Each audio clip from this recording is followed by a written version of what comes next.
Just had a whole heap of dussies running across the road in front of us. Oh, what? A flock? A troop of dussies? I don't know what they are. A dussie of dussies.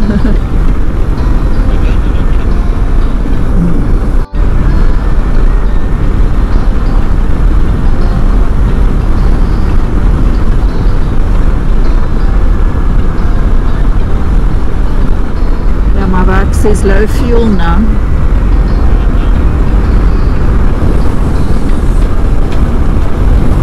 Still some mountains around. So this is Namakwa land, and we were just saying how wonderful it must be just after the winter, when early spring all of this transforms into wildflowers.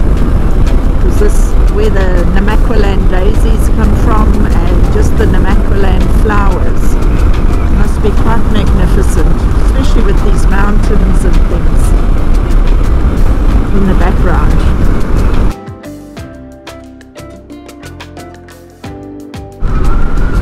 Are we going in? Did you want to go Phillip there? I think so. Namakwa.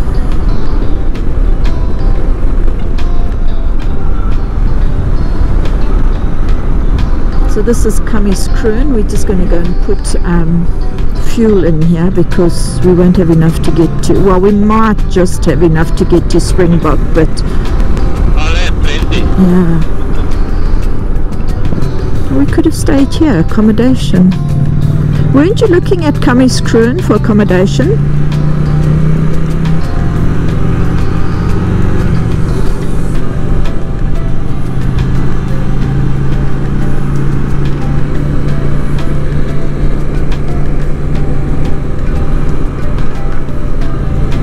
Kliphuis Kombuis.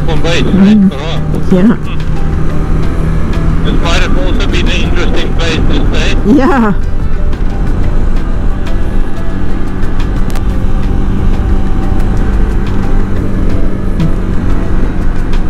I don't think this filling station works, does it? Oh heck. No, I don't think you can fill up here. No. Oh dear. It looks a bit dilapidated. Sheesh.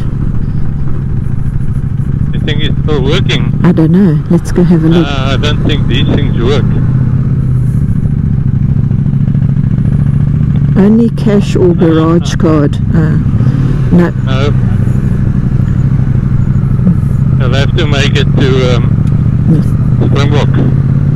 Now we've gone and done a detour too, which... You saw one, but you saw something that doesn't work. Oh dear. Anyway, the cruise through Kamiskroon. Always wanted to see what it looked like. Actually, I'd never heard of it before.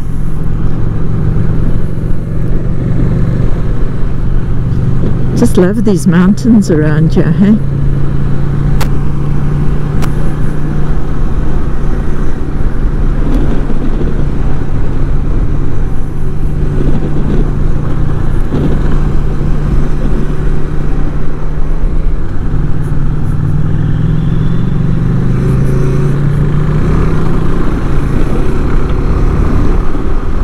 Interesting mountains here.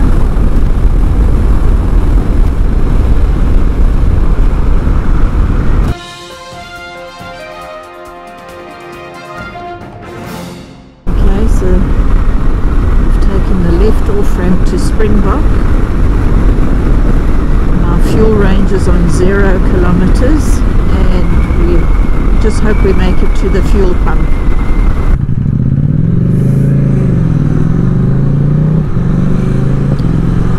Here's the dead centre of town.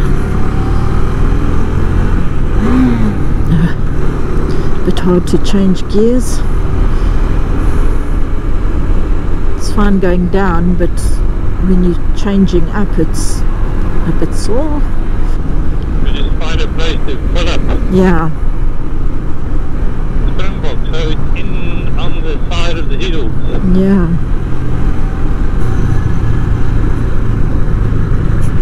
I don't know which side would be the best side to look for a filling station.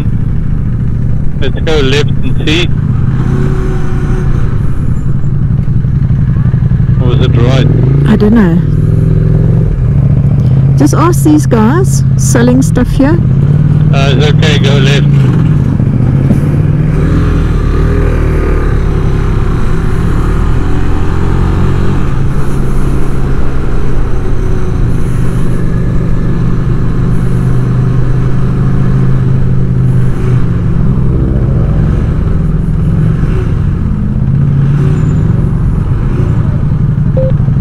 What's MBT? Oh, there's fuel. MBT. Here on the left, Phillip. Phillip?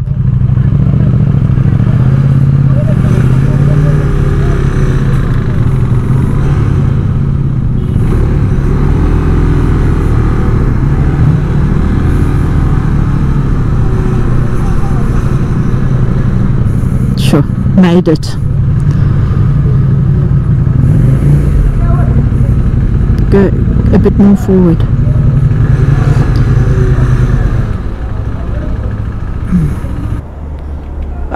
That one's just diesel.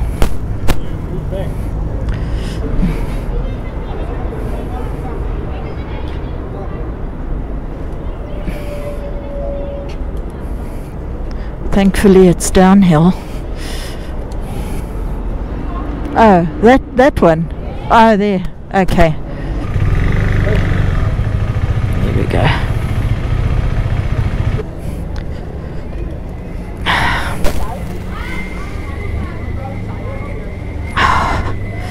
Okay, that made it a bit easier to get off. Springbok Plaza.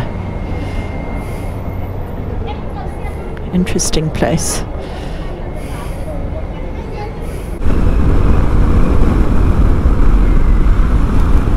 We were just commenting about the contrast between the Ceres Valley and this area.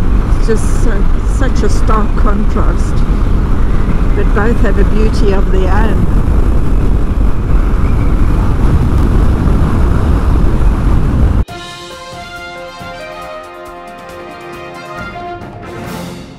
Just passed through a little town. What was this town called? Steinsdrift? Steinkopf or something. Tiny little place. Yeah. We're on the road now to Port Nolloth. What's the temperature now? 24. When we left this morning it was 19, yeah, so it was quite cool, and even at 24 it's not terribly hot, so yeah, but it's a comfortable riding temperature.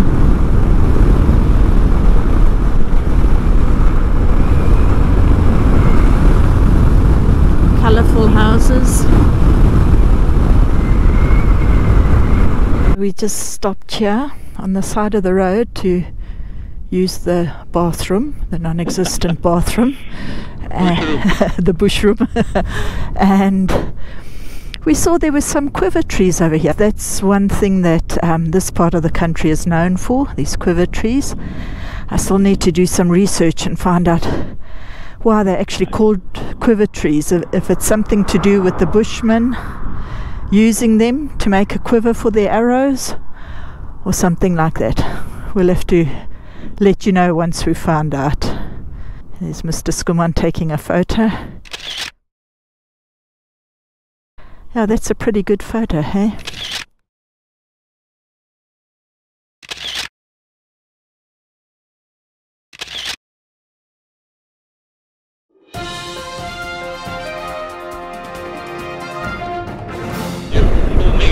Yeah, I think so. Yeah. Very barren mountains. This is called Anenus Pass or something like that. And it's about, I think we're about 80 kilometers from Port Nolloth now. Very interesting scenery.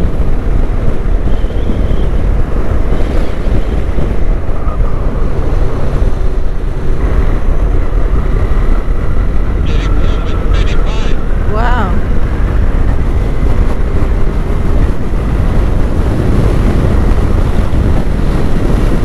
Sure, look at this big plain on the left here. Just flat and barren.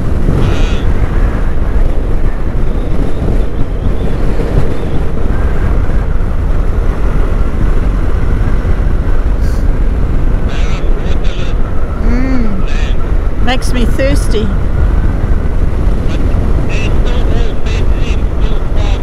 Yeah, and sheep and I don't know. Looks like could have been a huge lake here or something. Yeah.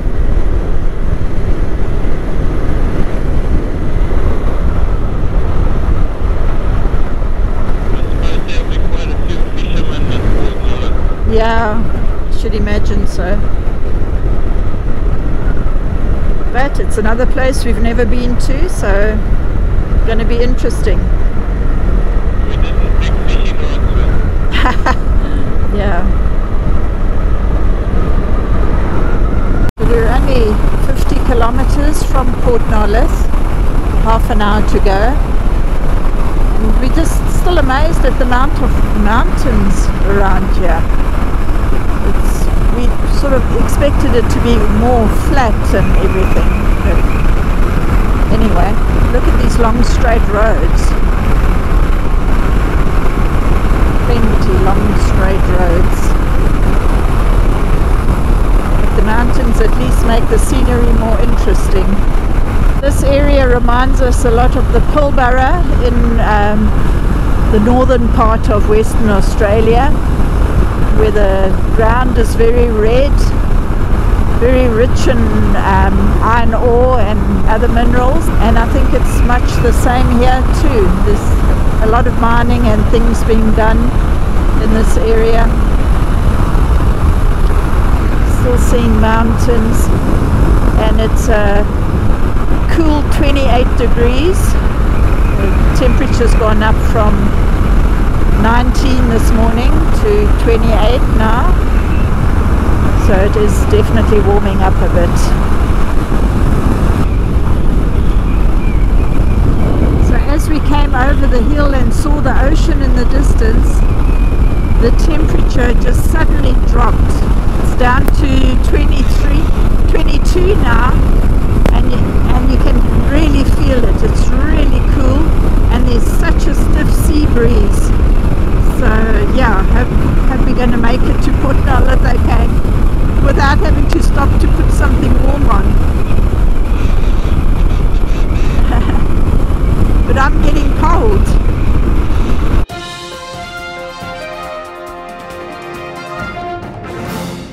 Port Nolloth, it's the last 10 kilometers or so was so cold.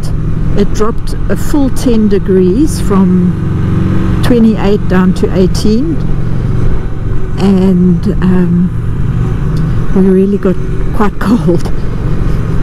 And that was just once you come over the hill and you see the ocean. It's quite crazy. So this is Port Nolloth in the Richtersveld municipal offices.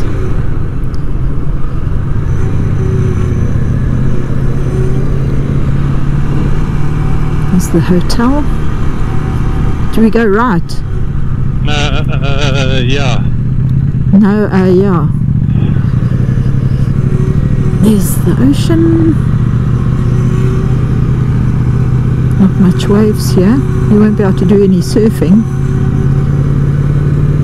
Bedrock Lodge. There's the beach shack up there. Can you see it? Yeah.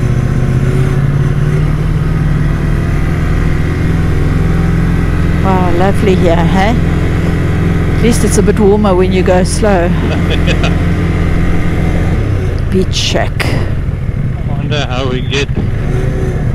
Where do we go from here? I don't know. Did they give you any instructions?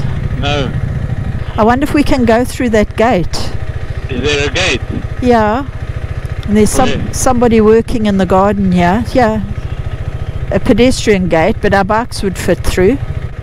Ask that guy. Waar is die kantoor? Philip's going to go and find out. Oh, quite a nice boardwalk along here. Hello. Phillip Schoeman. Thank you. Eventually. Yeah, she's struggling a bit, but she's okay. Okay, is it possible to put our bikes inside?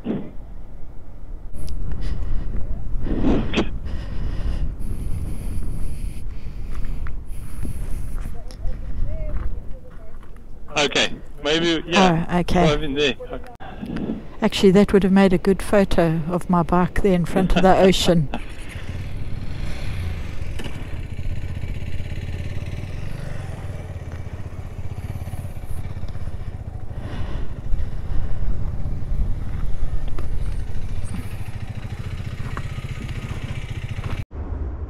So this is inside the beach shack.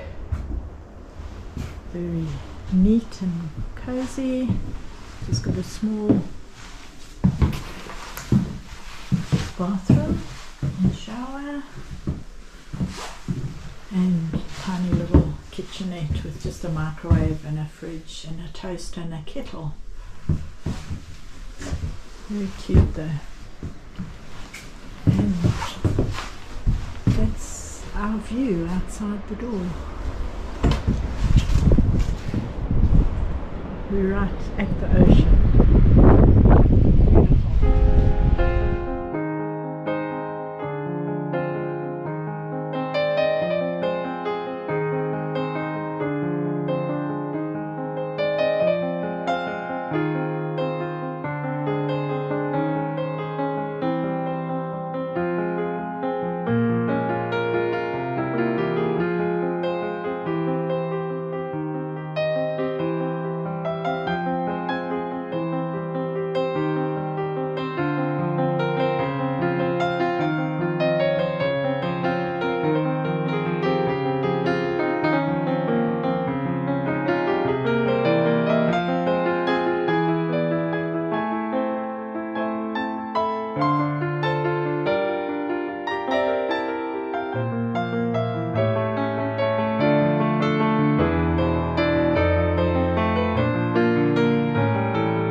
Yeah.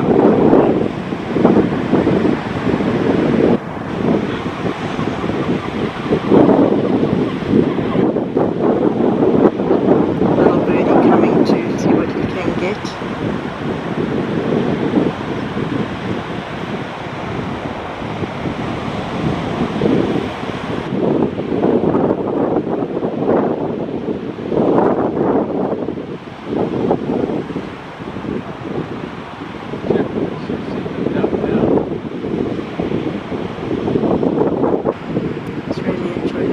Enough.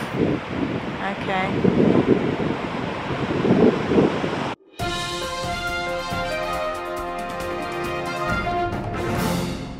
So here we have Helen. She's going I've lived here all my life, most of my life. This is a copper mining port. Originally was in the 1850s. The town itself, they used to use a mule train. You still see remnants of the train going up the main road today. Oh wow. 200-300 mules that pull copper ore in big containers all the way from Oakheep Springbok to here. Wow. Where it'll be loaded onto the boats and taken to Swansea, Wales. This place was a hub at the time. Oh wow. And, besides that, here in the 1948, something of the sort, not exactly sure, diamonds were discovered in Alexander Bay. And so you must know we had a rush of people coming in and out here. Hans Marensky, the famous geologist, he was coming in and out here. A lot of famous names. We had Simon van der Stel was even here at one point. Wow.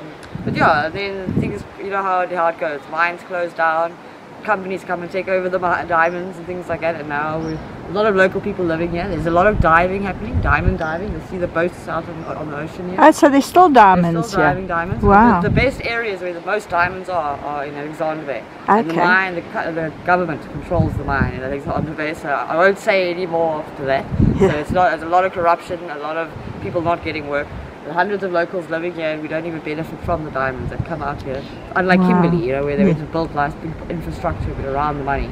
So, we just get by. Nowadays, tourism is a big thing here in Port Nolloth. Yeah. And we're a stop-off town between Namibia and everything else. So Yes. sooner or later you have to sleep over or fuel up or something of the sort or eat. So that's really how it is here. Yeah. And you were saying these houses were brought from where? They were brought in kit form. Like Kit they were form. just put up. Yeah. Like at the walls and the roofs and stuff were brought in together. 1850s, 1860s. Oh wow. Yes. So from they're really Denmark, old houses. Very old houses. A lot of them originally didn't even have plumbing in them. We had to put in plumbing and wiring. But Okay. there's a snook bucky coming in now. Oh. So if you are interested in maybe buying a snook, you can go down, drive along the beachway, all the way down to the factory. Okay. Get these guys as they pull in. If you buy a fresh snook, you Yeah. have to prepare it yourself, unfortunately. Yeah. Or you can, if you like it, one of the restaurants, they'll cook it up for you. It's a very messy fish. You know, Okay. bones and all Yes. that. Yeah. We've had snook But before. Yeah. it's very popular and it's become very expensive, up to 300-400 rand a snook. Yeah. It's outrageous for the local people. We live here, we don't even get to eat anything. Yeah. You know, crayfish is also another story. My mom, she came here with my father in the 1970s. He came to dive diamonds here. He promised her 2 years on the west coast just to check things out, and I think that was like 30-something years ago. So she's still here, and she likes to moan to me about, God, when I arrived here, there was crayfish for breakfast, crayfish for lunch, crayfish for supper. All they ate was crayfish because there's such an abundance here. And Yeah. over the years, poaching and fishing and all that, you're lucky if you're in season now can get a few crayfish close by. Do they still have cray boats here? Yeah, no, the same guys that are fishing do the crayfishing in the season time. Because when my dad came here, they were allowed to go out with their boats, suck up gravel from the sea and process it on board, pick out the diamond and go to the highest bidder in town. Wow. Then things changed. The government said, no, we can't have that. So now you bring all the gravel back to the mine, it gets sorted there, hoping the security aren't untrustworthy like they always are. And then from there they'll process it, you'll be witness to it.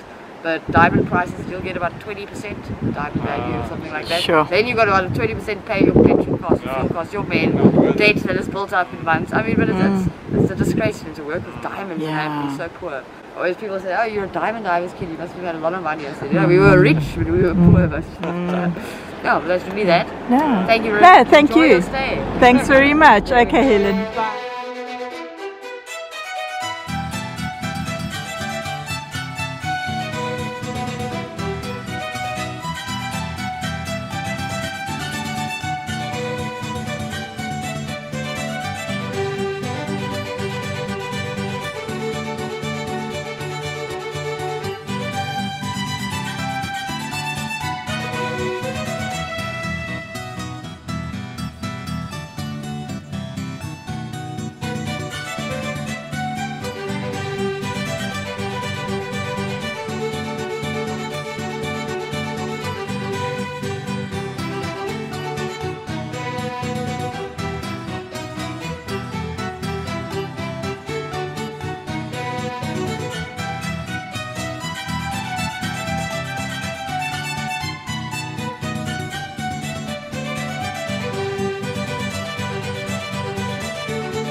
So this afternoon it was nice and sunny here, and as the afternoon wore on, the mist started rolling in, and now you can't even see the buoys or the lights for the boats to come in or anything. It's just completely misted out here at Port Nolloth. And there's Vlakvark and Eystervark having a rest. They're probably going to be a little bit wet in the morning. And this is our accommodation at Port Nolloth. The beach shack. Very comfortable. We've enjoyed our 3 days here, but tomorrow morning we're on the road again. Anything you want to add? Yeah, I wouldn't mind if we had a four-wheel drive now instead of a wax. Come on.